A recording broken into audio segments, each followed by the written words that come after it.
हाँ जी, तो बच्चों लास्ट क्लास में हमने क्या किया था, एडी करंट्स के बारे में किया था। एडी करंट्स की बहुत सारी वीडियोस देखी थी, उनके बहुत सारे एप्लीकेशंस देखे थे और उसको हमने सीखा था कि एडी करंट्स होते क्या हैं। They are very useful as well as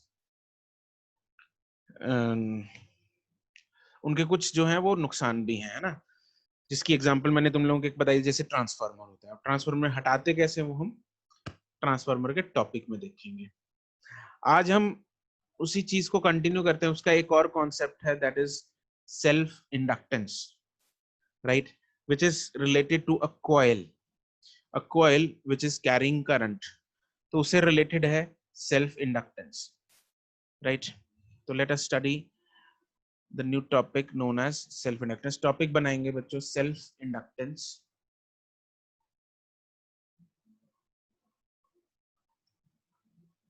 अब होता क्या है इसको पहले समझने की कोशिश करते हैं। What is self inductance, right. Self induction या सेल्फ इंडक्टेंस, इसको या तो इंडक्शन बोल लो, क्या है ये चीज, है ना।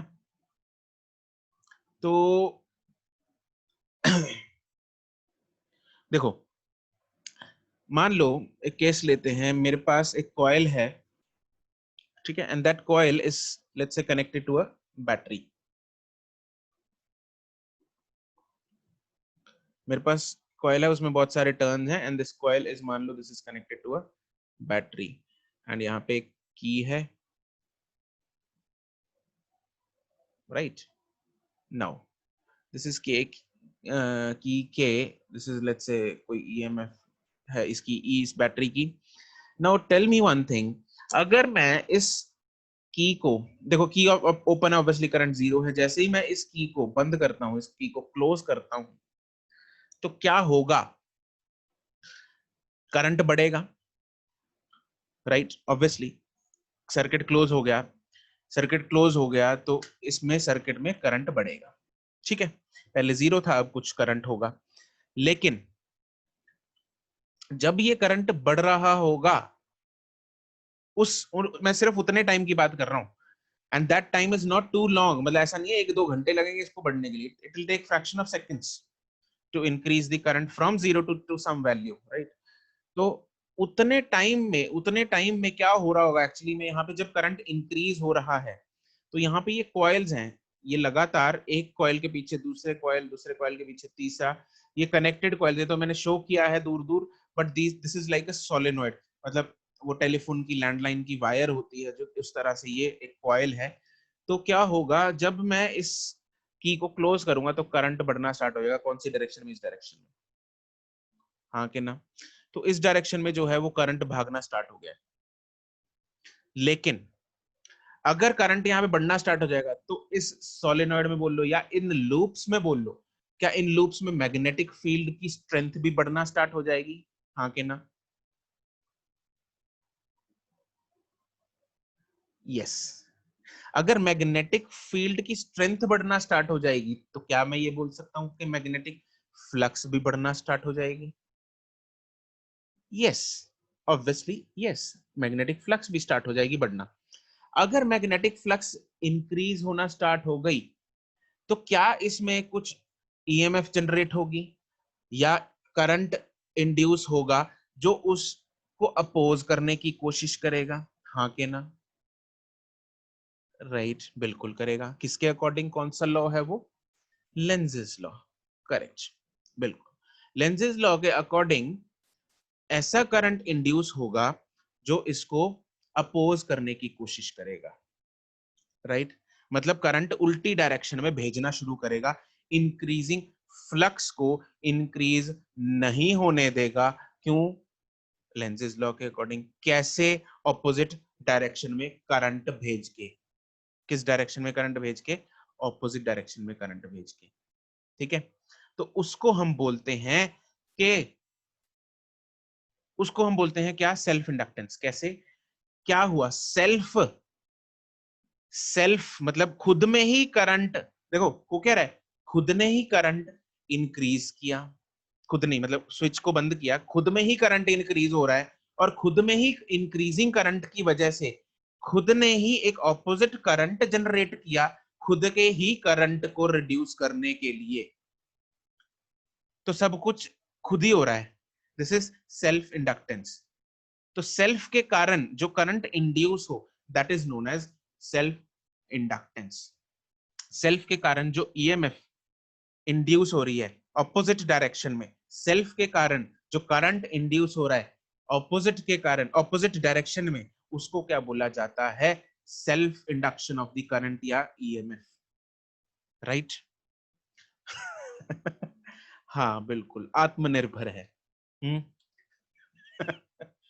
ठीक है जी। तो इसको बोला जाता है self induction of the current या फिर ईएमएफ। ठीक है, इसकी वैल्यू कितनी होती है, मैग्नीट्यूड वगैरह कैसे निकालेंगे, उसकी चर्चा हम थोड़ी देर में करते हैं। अभी तो सिर्फ हमने ये सीखा कि भाई सेल्फ इंडक्टेंस होता क्या है और क्यों जनरेट होता है, इतना हमें पता लग गया। क्या ये बात सबको चमक गई? किसी को इसमें कोई दिक्कत? चमक गई, बहुत बढ़िया। तो उसकी ये फोटो बना लो। यस, जो ऑपोजिट करंट होगा वो असली में होगा, बिल्कुल। अरे बिल्कुल, वो असली में होगा। एक्चुअली में यहाँ पे करंट इंड्यूस होगा ऑपोजिट डायरेक्शन में, जो कि नेट करंट को कम कर देगा। ठीक है, बिल्कुल बिल्कुल बिल्कुल, एक्चुअली में होगा ये। यहाँ पे हम कोई मतलब मिथ्या वचन नहीं बोल रहे, बिल्कुल सत्य वचन। चिपका ली ये फोटो।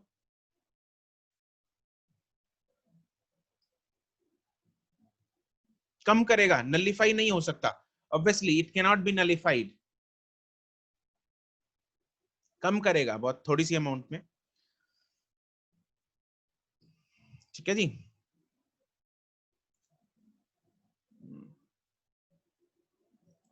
अरे प्राची, लेंजेज लॉ भूल गई।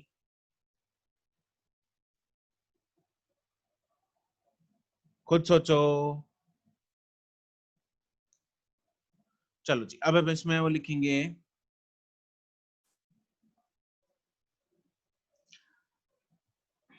इसमें पॉइंट्स लिखना स्टार्ट करो। First,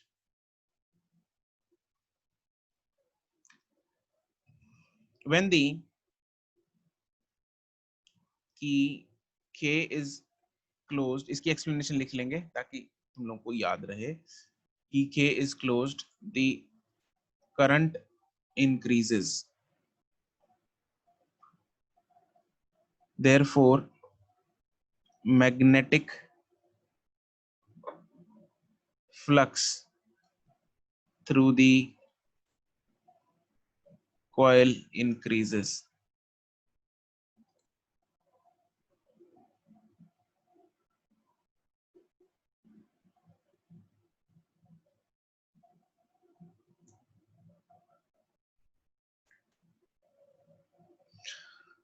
Therefore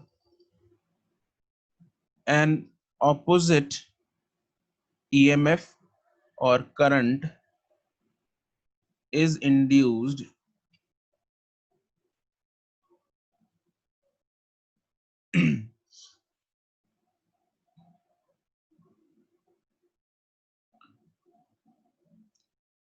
as per the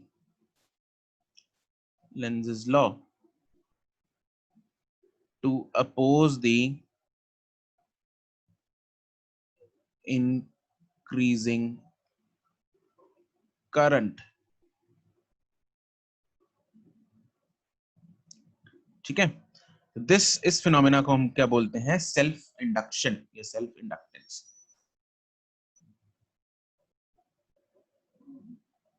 this phenomena is called self inductance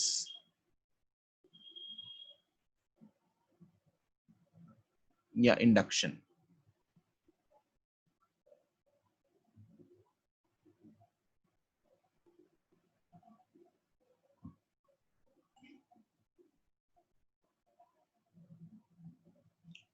ठीक है,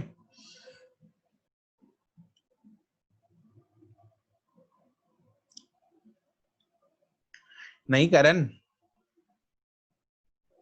उसमें भी होगी। ठीक है, उसकी चर्चा हम बाद में करेंगे। उसका पूरा चैप्टर है एसी का, एसी में कैसे बिहेवियर होते हैं इनके। ओके चलो। अरे दक्ष तू फालतू की बातों में थोड़ा डिसएंगेज हो जा, हैं इधर उधर की बातें जितनी मर्जी करा लो तुझसे।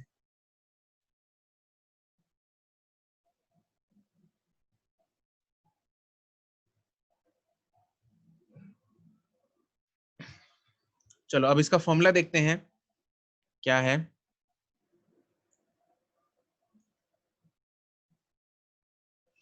दी फॉर्मूला लिखेंगे सीधा, कहाँ गया?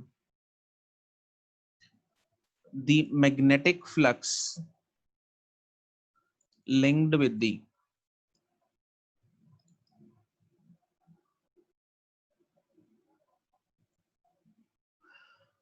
हाँ अर्षित बिल्कुल, इनफैक्ट कुछ ज्यादा सेकंड्स भी नहीं लगेंगे इसको, कई बार तो डिपेंड करता है खैर वैल्यूज पे, तो फ्रैक्शन ऑफ सेकंड्स में भी खत्म हो जाता है।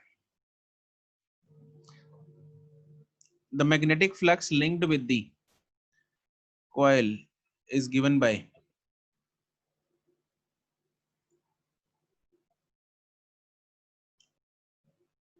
टेल मी वन थिंग, ये जो फ्लक्स है इस मैग्नेटिक फ्लक्स, इस कॉइल में जो मैग्नेटिक फ्लक्स जाएगी, क्या मैं बोल सकता हूँ वो डायरेक्टली प्रोपोर्शनल टू करंट होगी?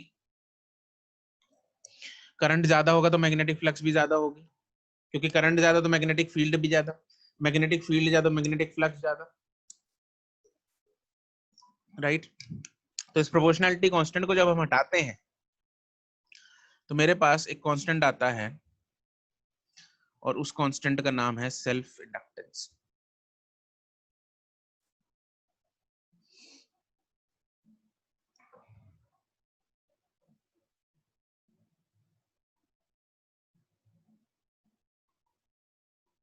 ठीक है, वेयर यहाँ पे सबका मतलब लिख लो, phi is magnetic flux linked with the coil. In fact, this is total magnetic flux linked with the coil. This is the total magnetic flux.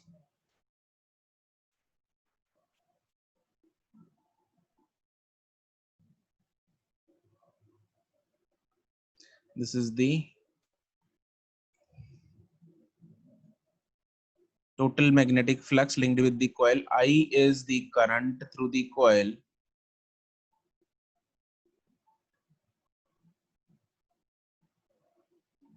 And L क्या होता है? L is the new term which is known as self inductance. ये coefficient है self inductance का, coefficient of self inductance बोल लो या फिर self inductance बोल लो।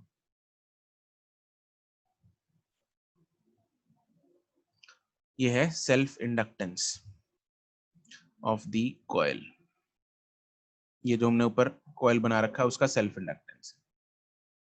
ठीक है जी,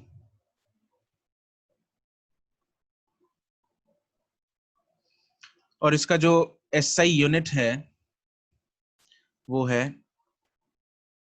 हेनरी।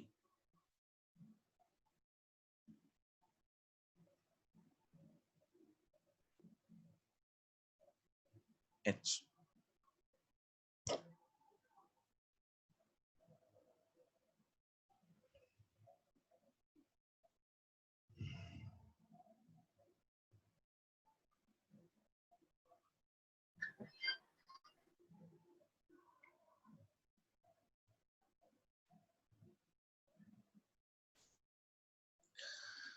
यहां तक noted?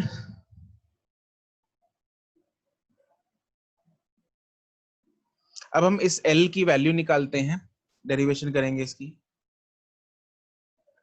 Derivation of self inductance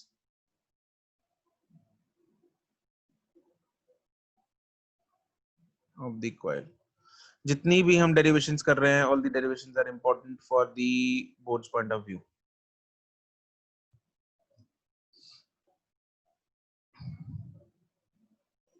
ठीक है, चलो इसमें लिखेंगे consider a solenoid, consider a long solenoid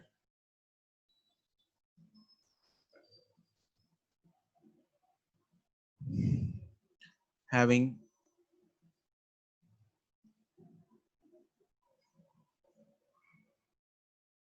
number of turns per unit length is equal to small n,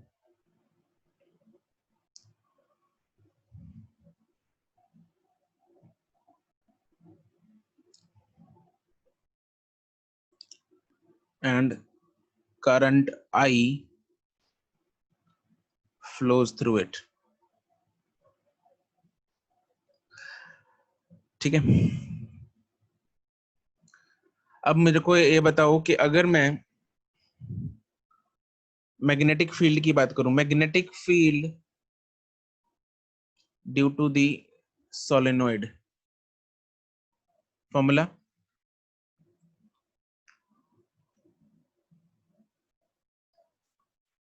correct, mu not n I. Magnetic field का formula है mu not n I, right. अगर हम मैं पूछूं what is the magnetic flux through each turn या फिर each coil, magnetic flux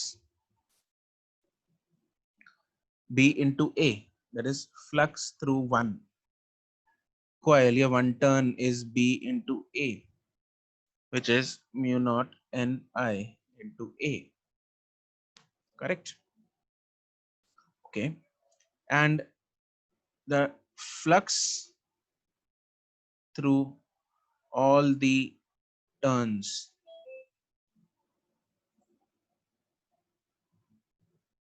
flux through all the turns मतलब total flux, that is equal to n into phi 1 बोल सकते हैं हम, number of turns जितने भी होंगे उसमें into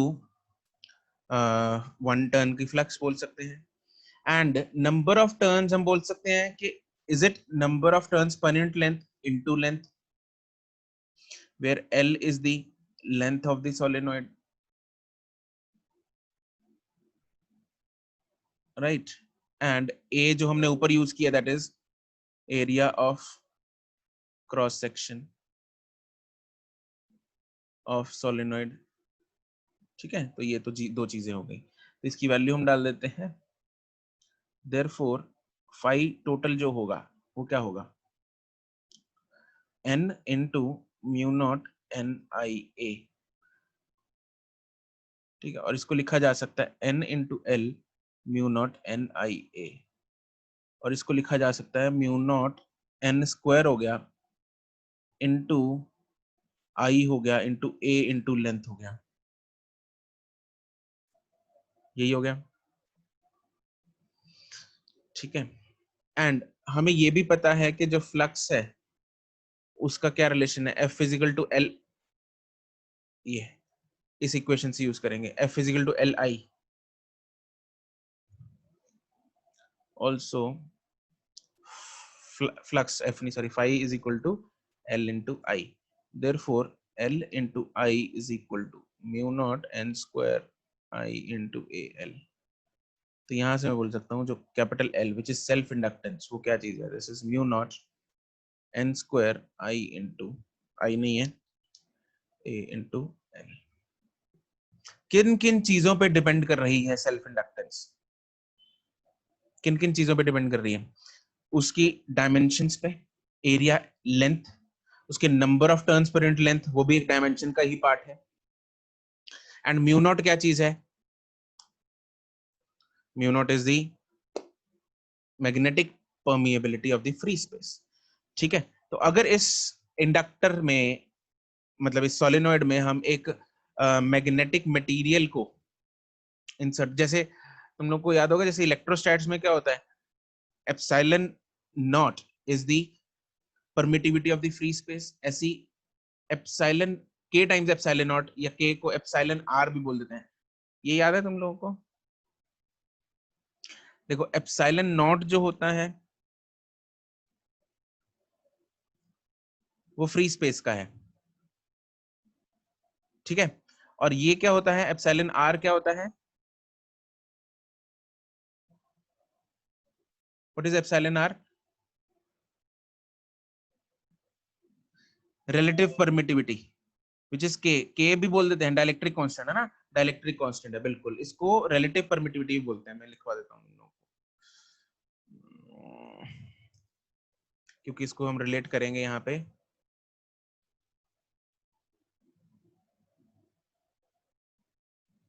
ठीक है, जो एप्सिलॉन होता है, एप्सिलॉन नॉट है, वो है permittivity of free space, right. Epsilon R बोल दो और के बोल दो, this is what, relative permittivity या फिर dielectric constant of a material. जिस मटेरियल की बात हो रही है उसका डाइलेक्ट्रिक कांस्टेंट है।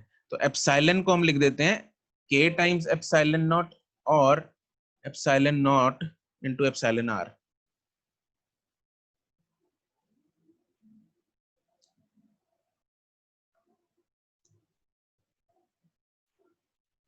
ठीक है, हाँ हाँ लिख लो, मैं कौन सा आगे निकल रहा हूं, ऐसे ही इसको भी रिलेट करके लिख लेते हैं। ऐसी म्यू नॉट जो है that is what, magnetic permeability of free space.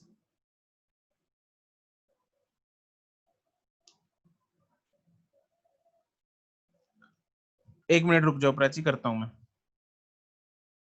Similarly mu R जो है वो होता है रिलेटिव परमिएबिलिटी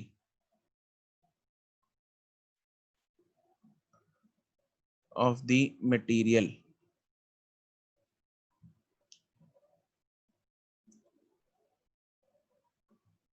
मटेरियल मतलब magnetic material. There is some issue.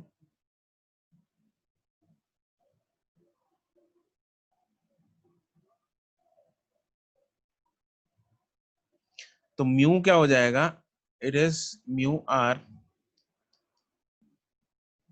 Into mu not, बिल्कुल वैसा ही चल रहा है, ठीक है। And this is magnetic permeability of the material. जैसे ऊपर इलेक्ट्रिसिटी में चल रहा था वैसे यहाँ पे चल रहा है, इसको हम ये भी बोलते हैं permittivity of the material, permittivity of the free space की जगह आएगा मटेरियल जिसकी बात हो रही है। ठीक है, तो नोट दीज पॉइंट्स।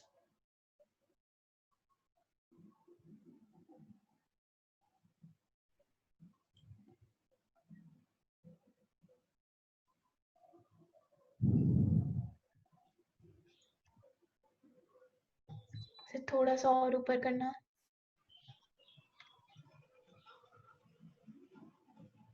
ये लिखो पहले तो इतना।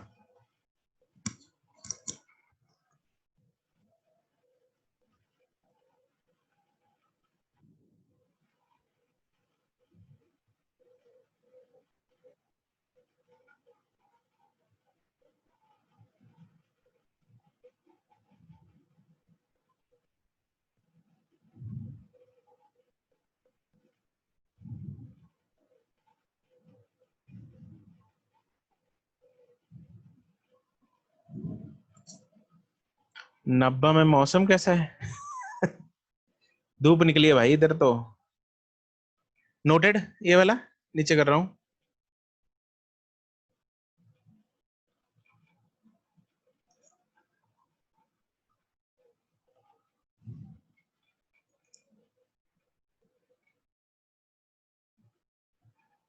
क्यों भाई, उधर बारिश हो रही है क्या?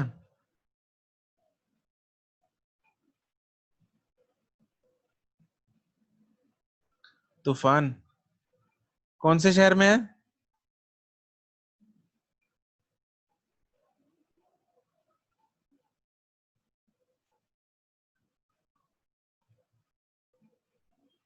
सुमित कुमार। अबे शहर का नाम तो बता दे।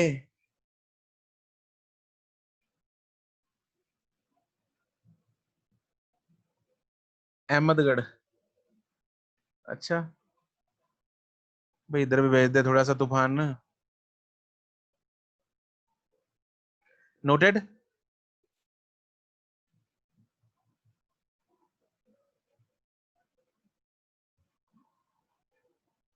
चलो जी, तो ये तो कहानी हो गई इन डिफरेंट वेरिएबल्स की। अब वापस उस पे सेल्फ इंडक्टेंस पे चलते हैं। तो सेल्फ इंडक्टेंस हमने देखा किस किस चीज पे डिपेंड करता है। सेल्फ इंडक्टेंस डिपेंड कर रहा है उसकी डायमेंशंस पे and the material inside it. अगर नहीं है तो हवा का म्यू नॉट यूज हो जाएगा, है तो म्यू आर यूज हो जाएगा। ठीक है, तो इस पॉइंट के बाद हम लिख लेंगे, इसमें एक स्टार पॉइंट लिख लो। इफ अ मैग्नेटिक मटेरियल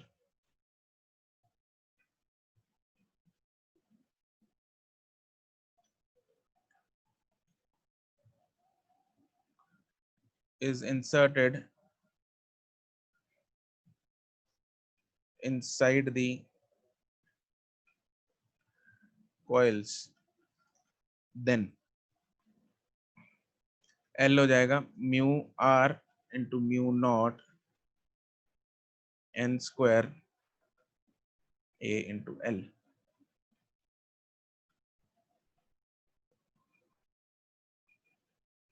ठीक है, तो सिंपल सा फंडा है।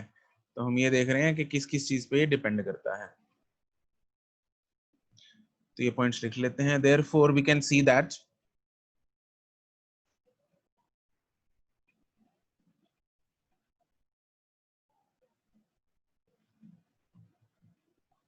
self inductance depends on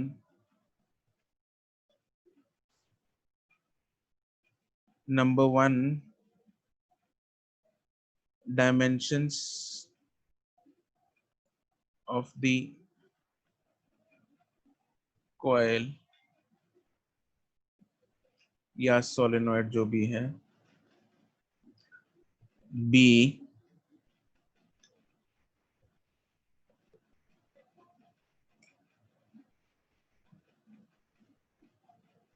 relative permeability of the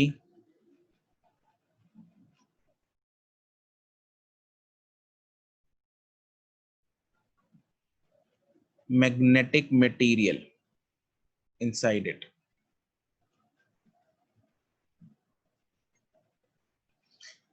ठीक है, अगर नॉन मैग्नेटिक होगा भाई कुछ नहीं होगा, उसको हवा की तरह, हवा के समान ट्रीट करेंगे।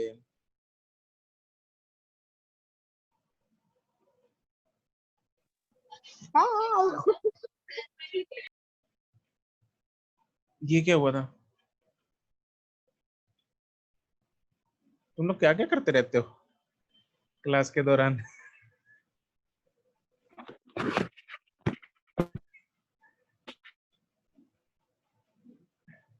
किसकी आवाज थी वो?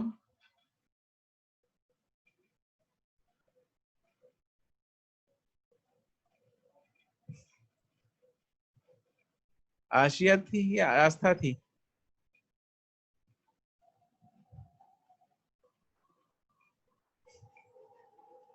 खेलते ही रहते हो।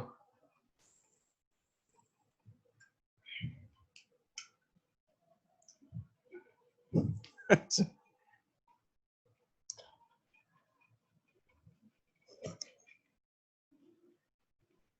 चलो जी, तो ये तो कहानी हो गई इसकी सेल्फ इंडक्टेंस की। अब हम बात करते हैं जो हमने ये देखा कि अरे भाई ईएमएफ जो जनरेट हो रही है उसमें पीछे की तरफ उल्टी डायरेक्शन में।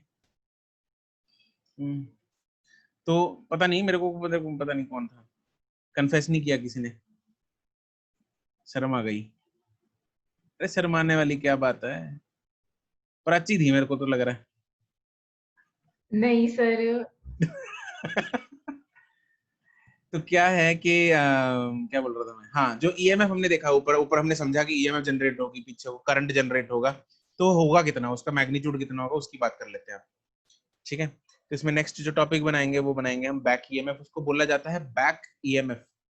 बैक ईएमएफ क्योंकि वो बैकवर्ड डायरेक्शन में, उल्टी डायरेक्शन में जनरेट होती है, फॉरवर्ड डायरेक्शन में जनरेट नहीं होती, रिवर्स डायरेक्शन में, बैकवर्ड डायरेक्शन में जनरेट होती है। सर इस जो फॉर्मूले में करंट था वो कौन सा करंट था? कौन सा? जो ऊपर सर फाई के मैग्नेटिक फ्लक्स के फॉर्मूले में था।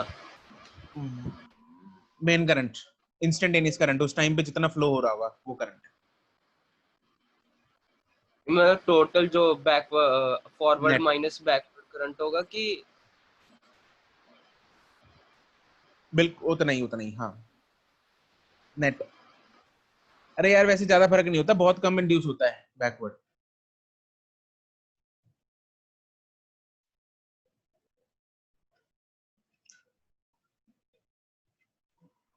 बैक बॉन्डिंग याद आ गई। ठीक है, इसमें लिखेंगे the EMF induced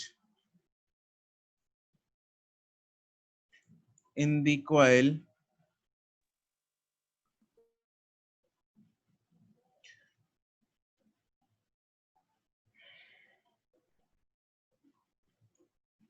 to oppose the change in the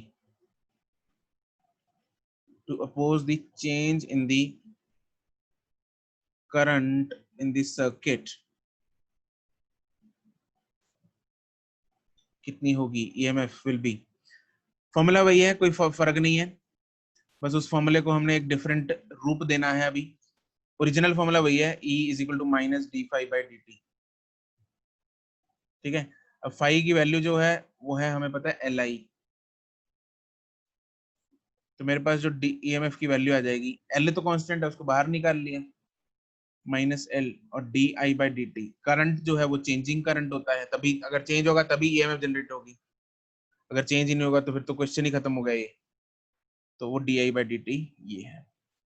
तो ये आपको फॉर्मूला अच्छे से याद होना चाहिए, इंपॉर्टेंट है, इंपॉर्टेंट फॉर्मूला बैक ईएमएफ का, minus L D I by D T. और माइनस हमें ऑब्वियसली पता है क्या सिग्निफाई करता है, क्या सिग्निफाई करता है माइनस,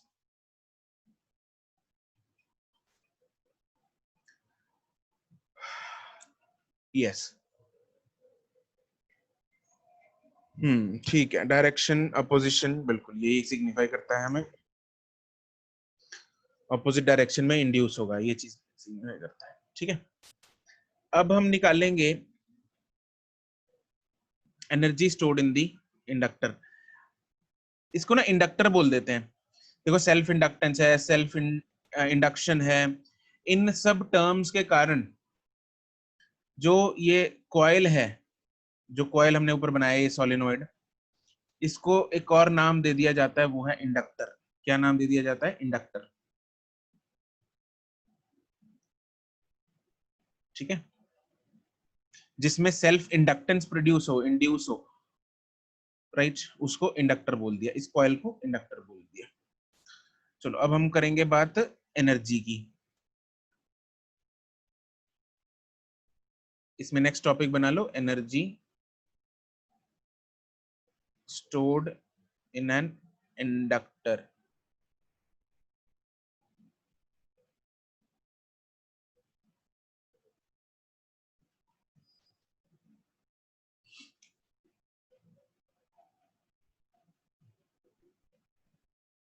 अब देखो क्या होगा, हाँ बिल्कुल Prachi, correct.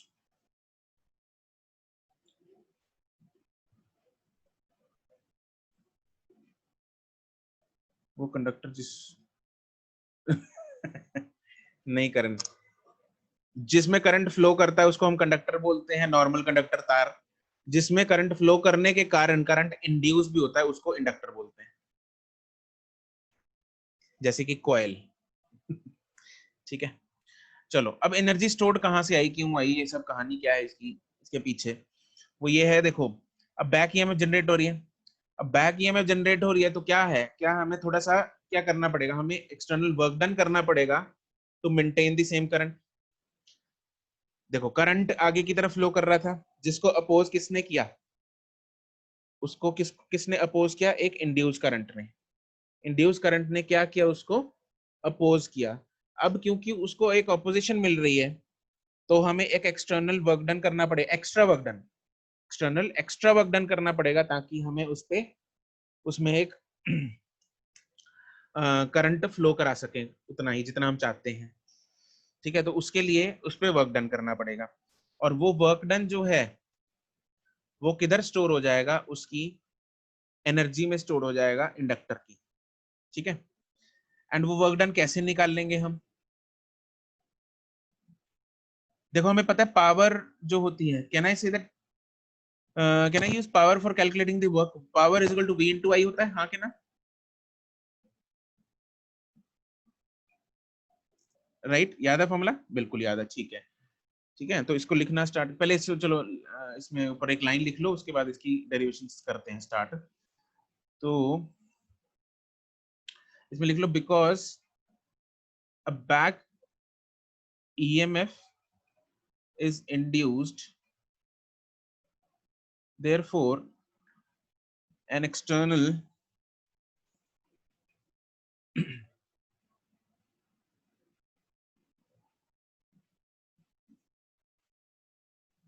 work has to be done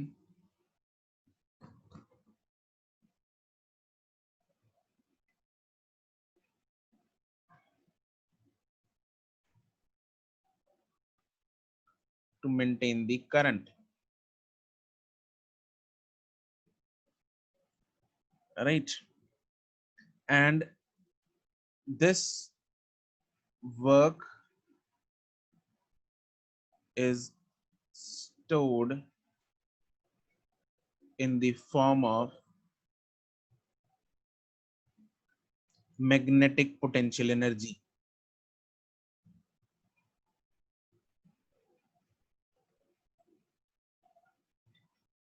of the inductor।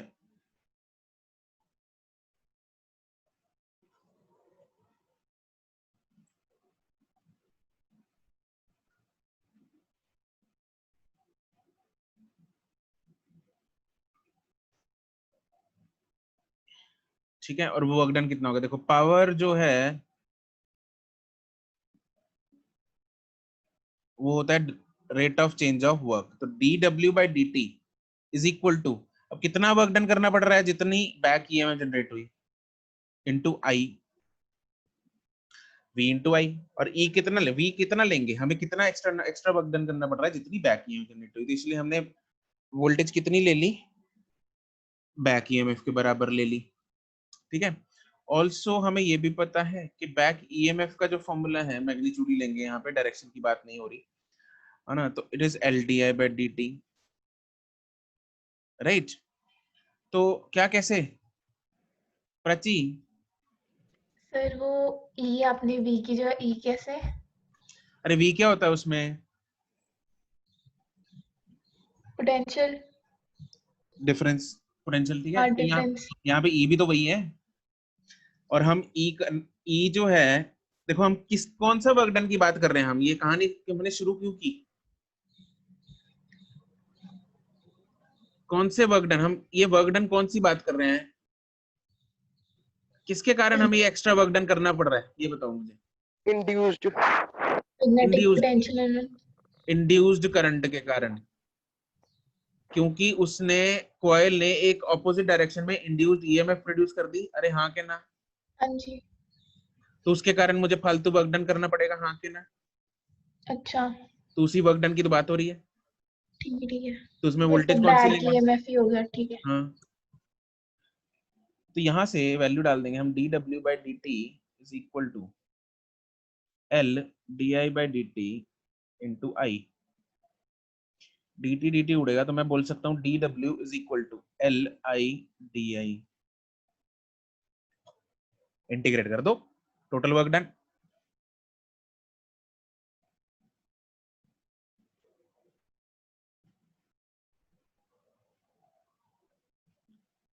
Integration of dw that is integration of LI/DI। L constant है, बाहर निकलेगा, I की इंटीग्रेशन क्या होगी?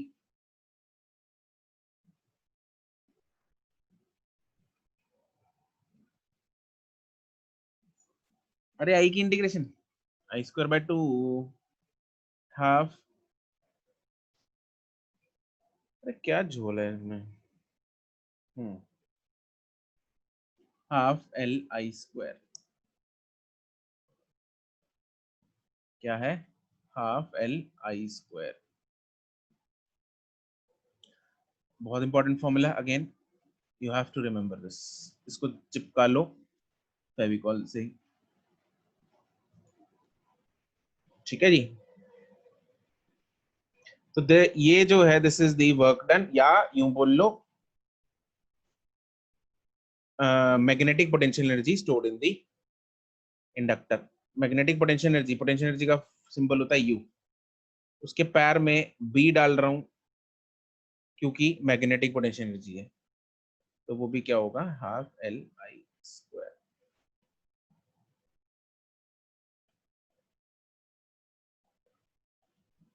ठीक है जी। तो ये आपको दोनों चीजें जो है एक ही बात है, मतलब वर्क डन या मैग्नेटिक पोटेंशियल एनर्जी, तो ये आपको याद रखना है।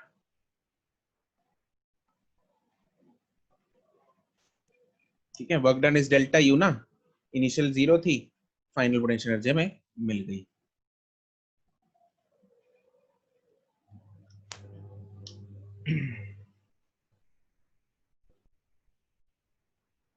अच्छा, इसमें ना एक और टर्म यूज होती है, वो होती है energy stored per unit volume. तो इसमें एक सब टॉपिक बना लो छोटा सा, एनर्जी के अंदर ही।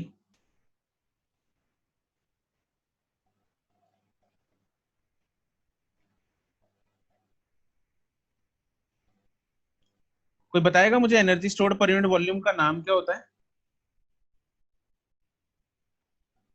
इसको क्या बोलते हैं हम?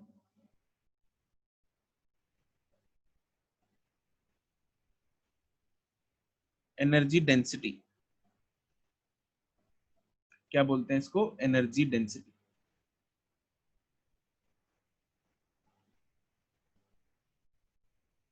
ठीक है, याद आ गया?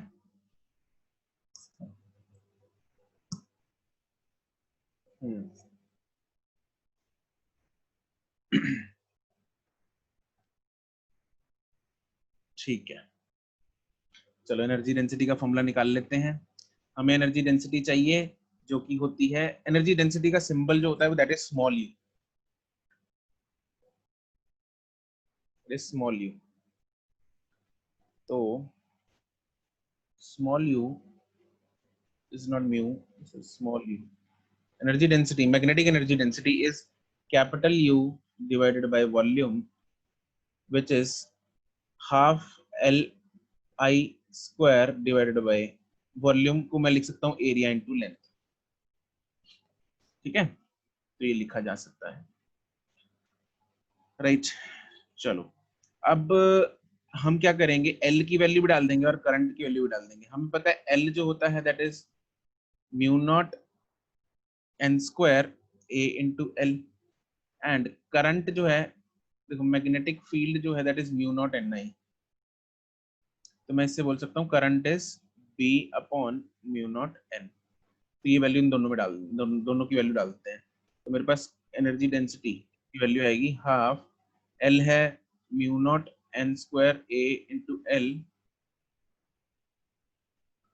एंड I का स्क्वायर है तो वो क्या आएगा B² upon mu naught square into N²। और एक वॉल्यूम नीचे पड़ा है 1/A इंटू L। क्या क्या उड़ेगा? AL उड़ेगा, म्यू नॉट का एक स्क्वायर उड़ेगा, N² उड़ेगा, और बचेगा क्या?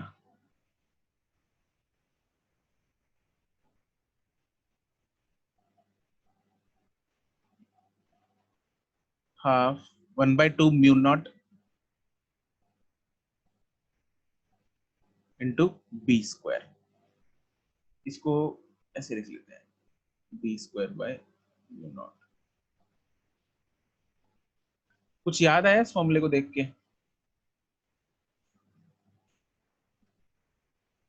इसकी एनालॉजी विद इलेक्ट्रोस्टैट्स।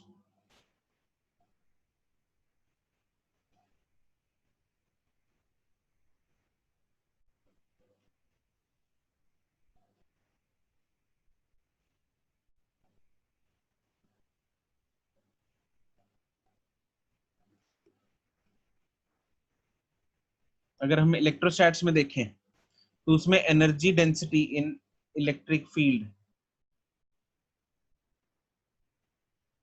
उसका फॉर्मूला था half epsilon not E square.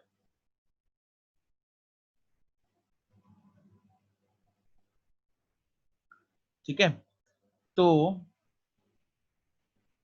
ये किस में किया था, कौन से चैप्टर में किया था?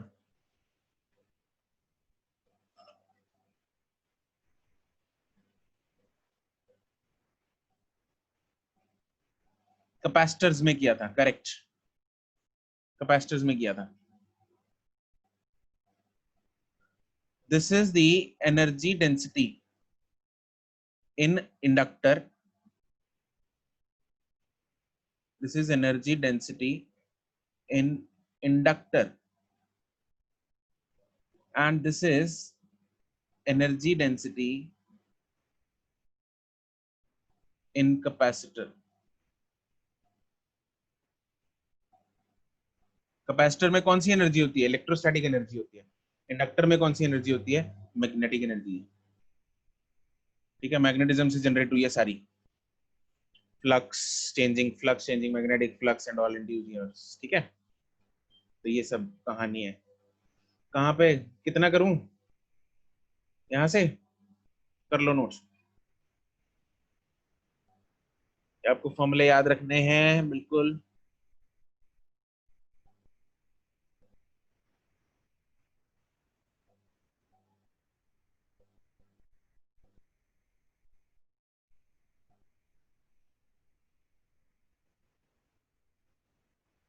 कैसे प्राची, क्या बोल रही है?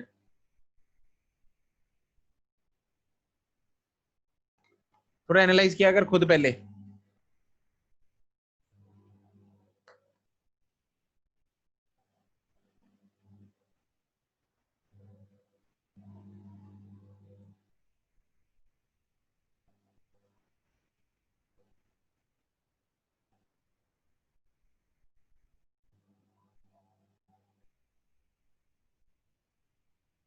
नोटेड।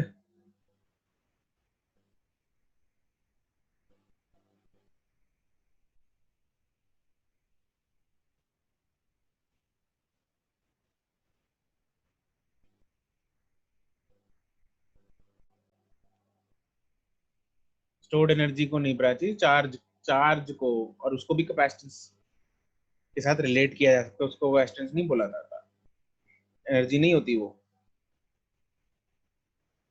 चार्ज होता है, चार्ज।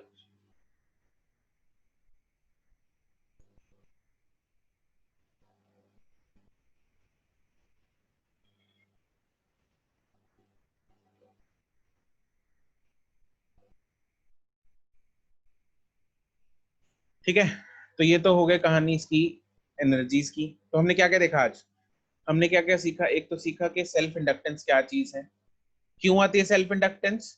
चेंजिंग मैग्नेटिक फ्लक्स के कारण, जिसके कारण एक ऑपोजिट ईएमएफ प्रोड्यूस होती है, और ईएमएफ और ऑपोजिट करंट इंड्यूस होता है। उस ऑपोजिट ईएमएफ को क्या बोला जाता है? बैक ईएमएफ बोला जाता है। ठीक है, उस बैक ईएमएफ के कारण हमें उस पर कुछ वर्क डन करना पड़ता है। उस वर्क डन के कारण उस इंडक्टर में एक एनर्जी स्टोर हो जाती है, जिसको हम क्या बोलते हैं? Magnetic potential energy in the inductor. ठीक है, और फिर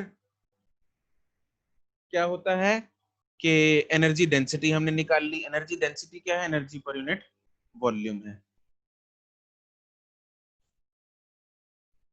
ठीक है, कोई दिक्कत यहां तक?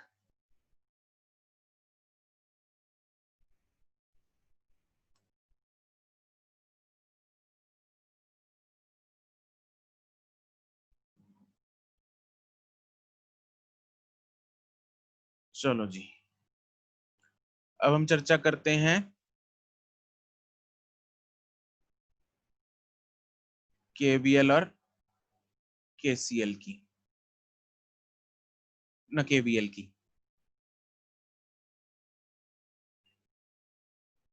अब इसमें हम केवीएल कैसे अप्लाई करेंगे वो देखते हैं।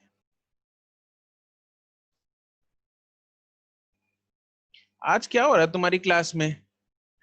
ये इतने लोग आज अंदर बाहर लीव कर दिया, ज्वाइन कर लिया, लीव कर दिया, ज्वाइन कर दिया, वो क्या रहा है? सेशंस अपलोड करना बंद कर दूं?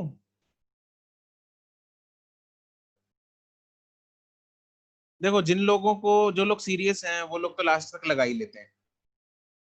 जो लोग सीरियस नहीं है उनका वैसे भी, उन लोगों ने वैसे ही भी सीरियस नहीं है तो क्या करेंगे देख के रिकॉर्डिंग्स।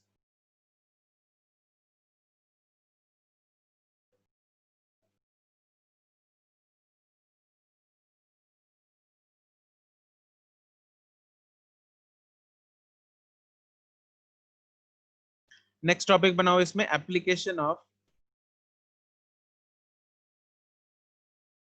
केवीएल इन इंडक्टिव सर्किट्स या इन सर्किट्स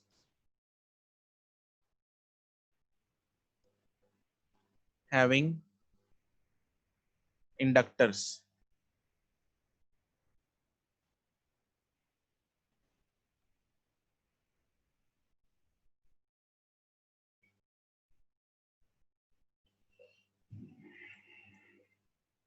Now, इसमें तुम लोग मुझे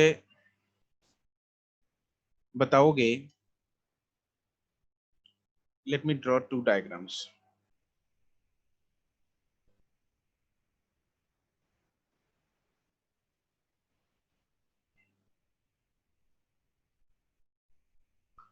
एक ये है, एक और बनाते हैं, ठीक है। तो ये दो मेरे पास इंडक्टर्स हैं, सेम इंडक्टर्स हैं, मान लो ये भी एल है, ये भी एल है, राइट। अब दोनों में करंट जो है उसकी डायरेक्शन है राइट की तरफ, इसमें भी राइट की तरफ है, इसमें भी राइट की तरफ है। लेकिन फर्क क्या है? इसमें है इंक्रीजिंग करंट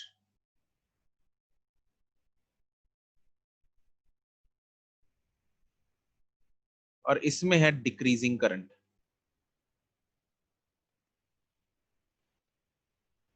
ठीक है, तो दो सर्किट्स है मेरे पास, एक में करंट इंक्रीज हो रहा है और एक में करंट डिक्रीज हो रहा है। तो टेल मी वन थिंग, मुझे टाइप करके बताओगे आप लोग कि जो इंक्रीजिंग करंट है उसमें जो ईएमएफ इंड्यूस होगी या करंट इंड्यूस होगा उसकी डायरेक्शन लेफ्ट की तरफ होगी या राइट की तरफ होगी, as well as in this second diagram उसमें इंड्यूस करंट या ईएमएफ की डायरेक्शन लेफ्ट की तरफ होगी या राइट की तरफ होगी। दो आंसर्स भेजेंगे, दो answers, left right, right left, left left, right right, चार कॉम्बिनेशन है, कॉमा सेपरेटेड, या मतलब एक साथ भेजना है मुझे आंसर्स।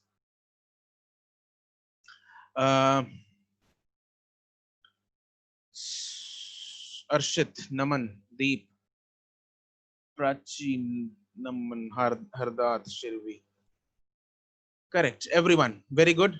सुमित, मानविंदर, हर्षिता, बाकी फटाफट। Sahil correct, Komal correct, Sakshi correct,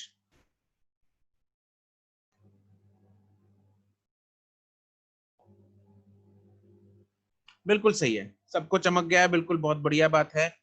देखो, इसमें करंट बढ़ने की कोशिश कर रहा है, अरे किस तरफ बढ़ने की कोशिश कर रहा है? राइट की तरफ बढ़ने की कोशिश कर रहा है। तो लेंजेस लॉ किस लिए है? लेंजेस लॉ क्या करेगा? उसको बढ़ने नहीं देगा, ऑपोजिट ईएमएफ इंड्यूस करेगा। तो इसमें जो ईएमएफ इंड्यूस होगी वो इस तरीके से होगी, इसको थोड़ा नीचे कर लेते हैं, ठीक है। इसमें जो ईएमएफ इंड्यूस होगी वो ऐसे होगी,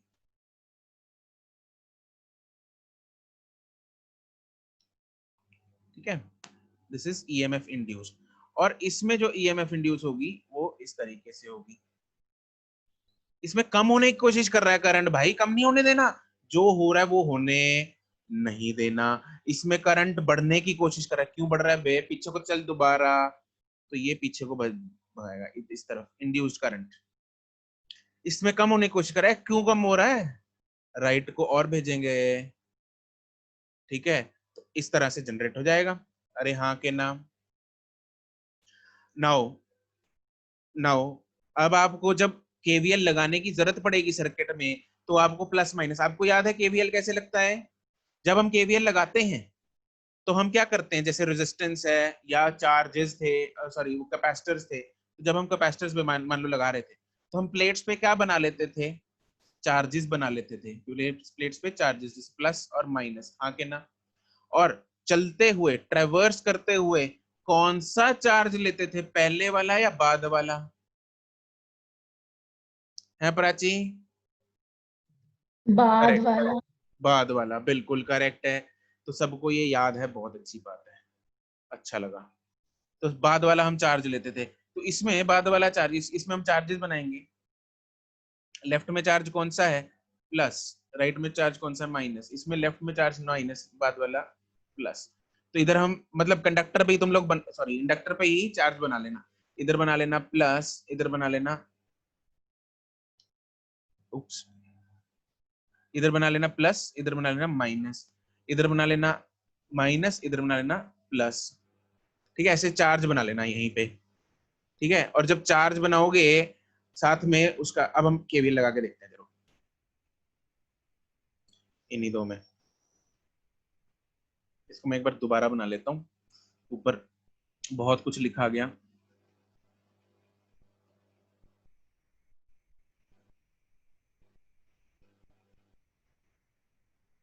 ठीक है, तो ये है पॉइंट, मान लो ए, यहाँ पॉइंट है बी, ये पॉइंट है ए, ये पॉइंट है बी, ठीक है, ये एल, ये है एल, यहाँ करंट भाग रहा है राइट की तरफ, वही है इंक्रीजिंग करंट, यहाँ पे भाग रहा है करंट लेफ्ट की तरफ, सॉरी राइट की तरफ, लेकिन डिक्रीजिंग करंट है। अच्छा मुझे यहाँ पे प्लस बनाना है, किधर बनेगा प्लस, इधर, इधर बनेगा माइनस, इधर बनेगा यहाँ पे माइनस, यहाँ पे प्लस। अरे हाँ के ना, ऊपर वाला सर्किट देखेंगे वही चीज है, सेम है, मैंने रीड्रॉ किया जस्ट कुछ दोबारा यहाँ पे लिखने के लिए। और यहाँ पे जो ईएमएफ होती है वो कितनी जनरेट होती है, L D I by D T. अब मैग्नीट्यूड लिखेंगे, देखो डायरेक्शन का तो हमने केवीएल से देख लिया, मतलब अंडरस्टैंडिंग से देख लिया डायरेक्शन का। अब डायरेक्शन दोबारा मत लगा देना, इधर minus D L by D T लगा दिया, मतलब दो बार डायरेक्शन लग के फिर तो नल्लीफाई हो जाएगी डायरेक्शन, है ना, फायदा कुछ नहीं उसका। तो हमें उसका कुछ ऐसा नहीं करना, हमने डायरेक्शन वैसे मैनुअली चेक कर ली। और यहाँ पे EMF D L by D T होती है, तो अब हम केवीएल लगा के देखते हैं। चलो अब मुझे केवीएल लगा दो इधर जरा, कौन बताएगा, who will tell me, Sumit Kumar बताएगा या अर्षित बताएगा या Akshita, Akshita will you tell me, KVL लगा सकती हो ए से बी के बीच में? तो ट्राई करूं? नहीं नहीं सुमित रुक जा अभी, अक्षिता कनेक्टेड नहीं है। तो तुम लोग यार बीच में छोड़ देते हो। अर्षित, चल अर्षित बता दे। यस चल केवीएल लगा, मेरे को ए से शुरू करके बता दे जरा, मेरे को आती नहीं, मैं भूल गया। सर, इसमें VA minus LDI/dt is equal to VB। बहुत बढ़िया, गुड। VA, ओहो VB, VA से स्टार्ट करेंगे, इधर को चलना स्टार्ट करेंगे इस तरफ, बाद वाला टर्मिनल वाला हम लिखेंगे, बाद वाला टर्मिनल माइनस है, माइनस, और यहाँ पे जो भी ईएमएफ है उसकी वैल्यू लिख दी, LDI/dt is equal to VB लिख दिया। कोई दुख तकलीफ इसमें? अच्छा इसमें क्या आएगा प्राची, VA माइनस या plus, plus plus LDI/dt di/dt equal to VB। Equal to VB, बिल्कुल क्लियर, ठीक है जी। तो बस ये सिंपल, इसमें हमने केवीएल लगाना है ऐसे, ठीक है, बस कहानी इतनी सी है इसमें। चमक गया? किसी को कोई दिक्कत केवीएल में, application of KVL in this circuit? Clear? अरे आके ना, ठीक है, चमक गया।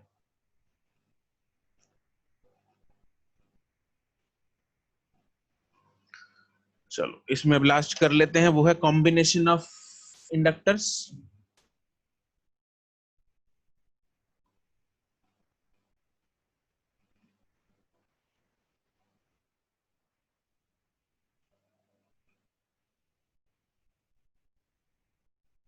कॉम्बिनेशन ऑफ इंडक्टर्स तो सीरीज और पैरेलल हैं, बस इसमें आपको सिंपल सा याद करना है, रेजिस्टेंस वाला ही केस होता है।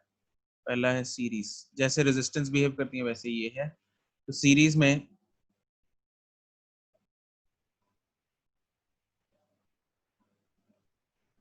This is L1 L2 L3, तो जो सीरीज में आएगा L series is equal to L1 plus L2 plus L3, and parallel में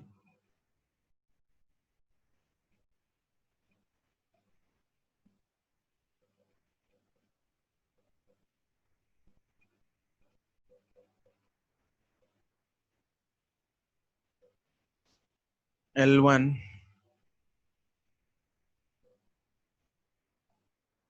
L2 एंड L3, वही आएगा 1/L parallel, 1/L1 plus 1/L2 and 1/L3।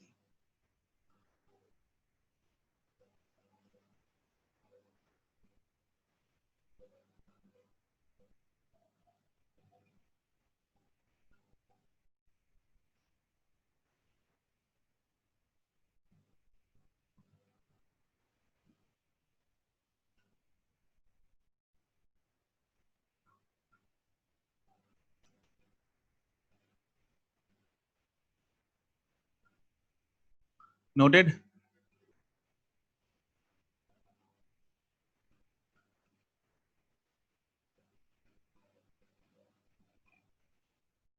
ठीक है, चलो इसके कुछ क्वेश्चंस प्रैक्टिस करते हैं।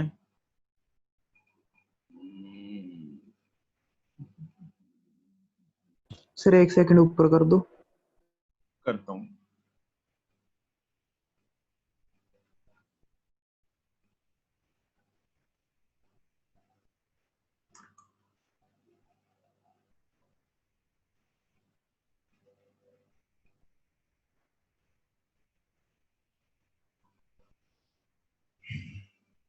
कौन सा पार्ट? ये यस सर, बस 1 सेकंड।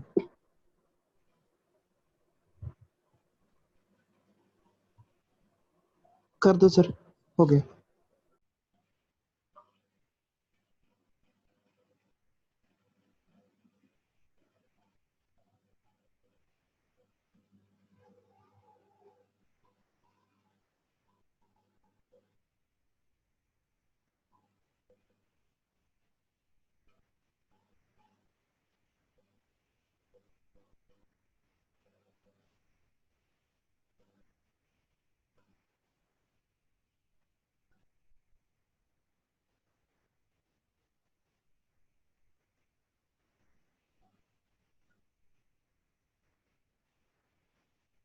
नहीं करण, नहीं प्राची, नहीं अर्षित,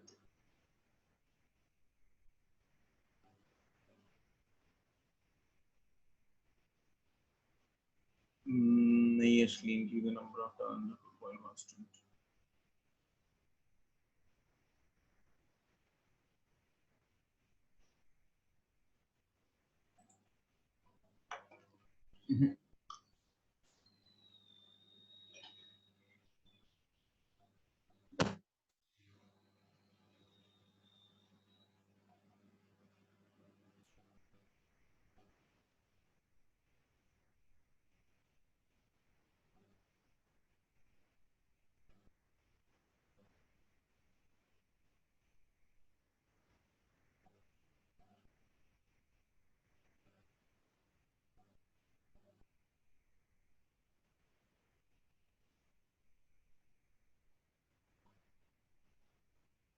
हाँ अभी ठीक है करण।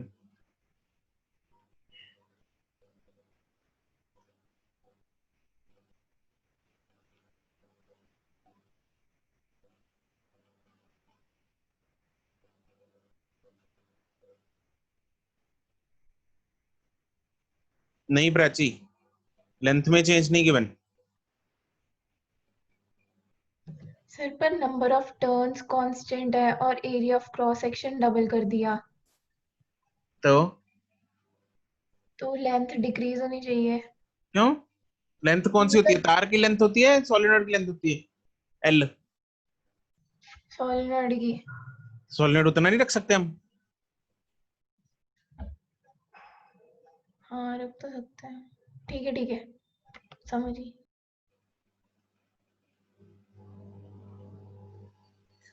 No शिरवी,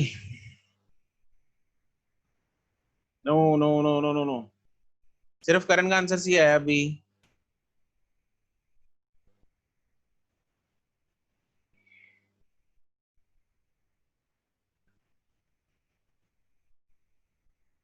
L is equal to mu not N square A into L. हमें यहाँ पे नंबर ऑफ टर्न्स कांस्टेंट बोला है, नंबर ऑफ टर्न्स पर यूनिट लेंथ कांस्टेंट नहीं है,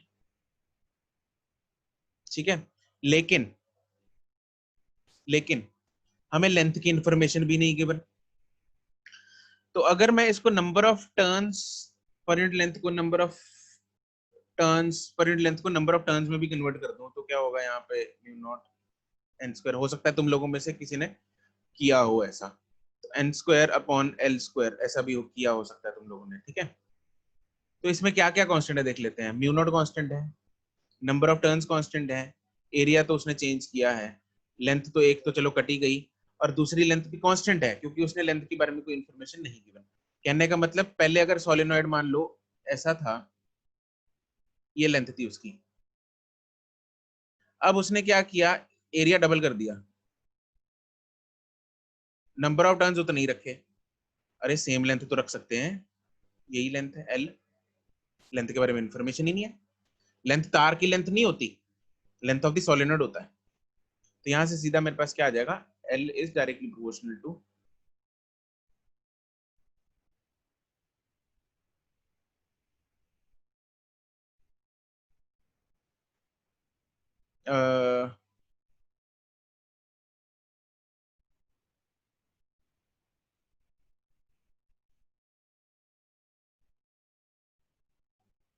एरिया, ठीक है। अच्छा, एरिया ऑफ क्रॉस सेक्शन उसने क्या किया है, डबल किया है। तुम लोगों ने 12 भेजा है, just a second, keeping the number of the turns, number of turns of the coil constant। अगर नंबर ऑफ टर्न्स को हम कांस्टेंट रखेंगे, हाँ हाँ right right right, I am checking this, self inductance.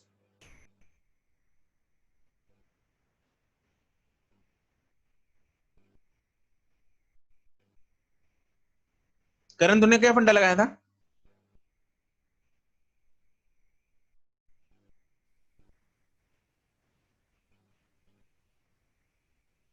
करण।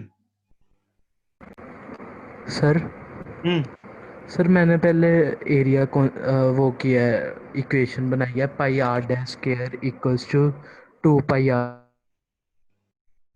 अच्छा तूने लेंथ उतनी ली तार की है ना, लेकिन मेंशन नहीं है क्वेश्चन में।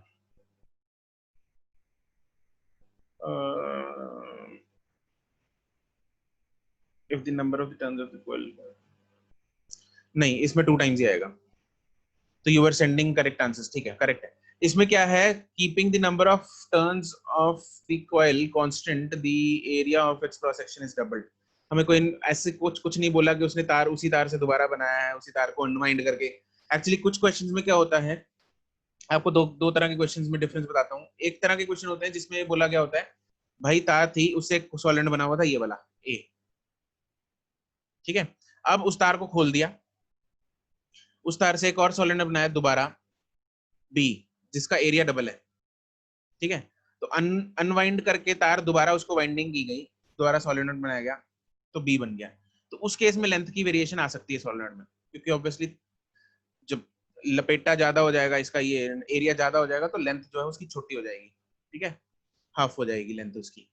तो उस केस में तो ठीक है, लेकिन यहाँ पे ऐसा कुछ नहीं है, तो हम डायरेक्टली प्रोपोर्शनल टू एरिया लेंगे। तो लेंथ जो है, अगर एरिया डबल हो गया तो सोलेनोइड की इंडक्टेंस भी क्या हो जाएगी, 12 हो जाएगी। करेक्ट आंसर्स, ठीक है। जिन लोगों ने 12 भेजा था, आंसर इज करेक्ट। क्वेश्चन में हमें मेंशन होना चाहिए एक्सप्लिसिटली कि क्या किया गया है। ठीक है जी। एक और क्वेश्चन है, लास्ट है।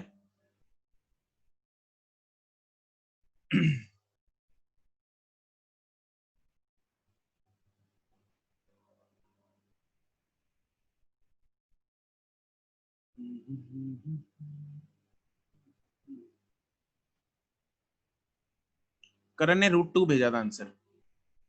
एक्चुअली जहां से मैंने क्वेश्चन लिया है वहां पे भी √2 ही है, लेकिन वर्डिंग के हिसाब से 2 ही आना चाहिए।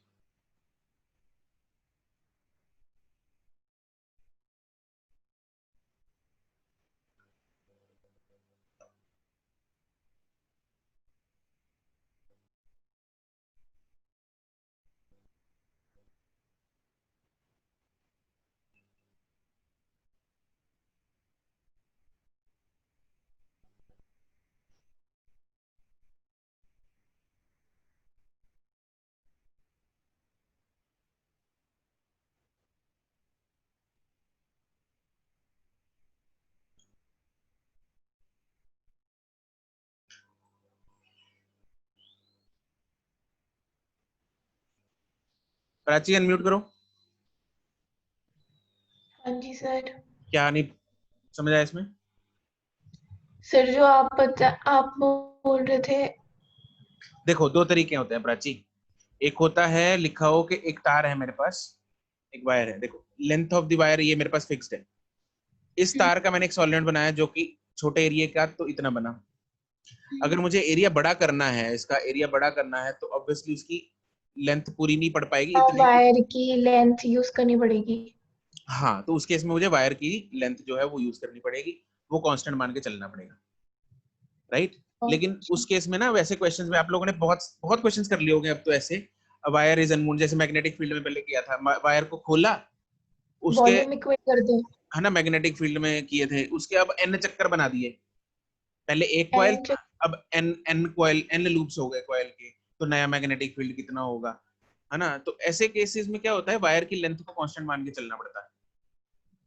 अच्छा सर। हाँ, और उसमें गिवन होता है कि सेम वायर ही यूज्ड है, इसमें गिवन नहीं है ठीक कि है सेम सर। वायर यूज्ड है। करेक्ट है करण, अर्षित करेक्ट। इसमें फॉर्मूला का क्या यूज करेंगे? आशिया करेक्ट है, जसलीन करेक्ट, नमन करेक्ट, अक्षत करेक्ट। यूनिट क्या है? यूनिट के साथ भेजो।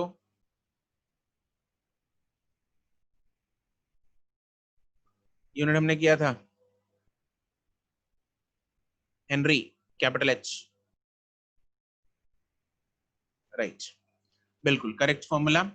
हम यूज करेंगे इसमें EMF is equal to L D I by D T, मतलब minus L D I by D T, ठीक है। तो मैग्नीट्यूड भी यूज कर सकते हैं, कोई परेशानी इसमें दिक्कत नहीं है। तो ईएमएफ उसने बोला 200 है, माइनस एल हमें पता है, सॉरी फाइंड करना है। और करंट 5 से 0 हो गया, मतलब 5 -5 हो गया, D I change in current is -5 divided by time कितना लगा, 0.1,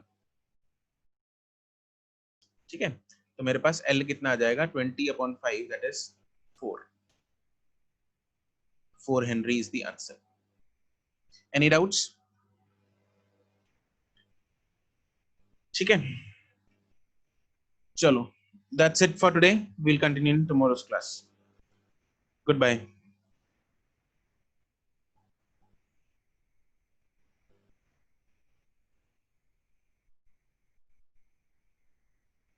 homework I will send on the group, एक बार चेक करके I will send on the group.